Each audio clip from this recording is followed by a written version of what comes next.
My name is Diana Byrne, and I'm an assistant professor in the Department of Civil Engineering here at UK. When I came here to Kentucky, I started working with this group called the Appalachian Community Technical Assistance and Training Program. And that group works with small Appalachian rural water utilities on helping whatever the unique challenges that they're facing. We do things like workshops to help operators learn the math that's on their licensing exams. The people who on the ground every day run our water systems, make sure that we get water that we can drink safely every day. It was through this experience and learning more about our challenges in Kentucky, the workforce challenges that we have and not enough operators, people working really hard around the clock to do a really important, meaningful job, but we don't have enough people to do them. And that's when it kind of clicked with me. While we have not enough operators, we also have people who are incarcerated who are going to re-enter and can benefit from those job opportunities in such a meaningful career path.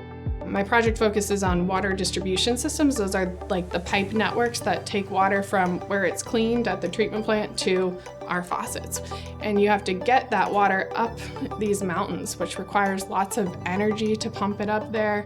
And then you have to balance the pressures of people down here and people up there and making sure the water doesn't just gush out of the faucet, but also doesn't just trickle out of the faucet. As population decreases, that's a declining customer base for the water utilities. So that means less money that they have for maintenance.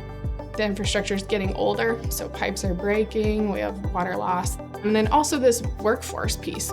Generationally is close to retirement, and there just aren't people to fill that gap.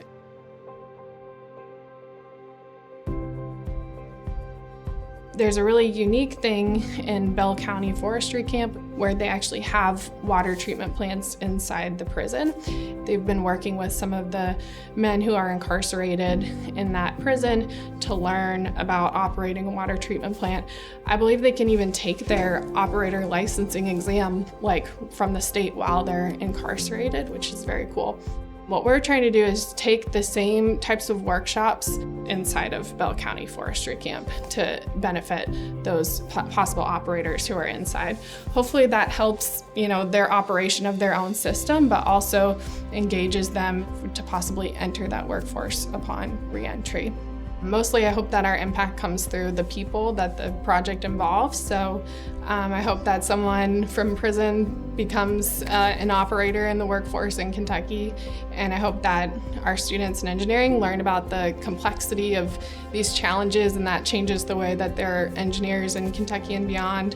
I hope grad students working on the project get valuable research and life experiences. And I hope that I get to keep working on these things throughout my career. These problems are decades-long, complex problems. So I hope from an engineering perspective, I hope we're a drop in the bucket or a step along the way in helping those utilities. But mostly I hope that we help people in some way.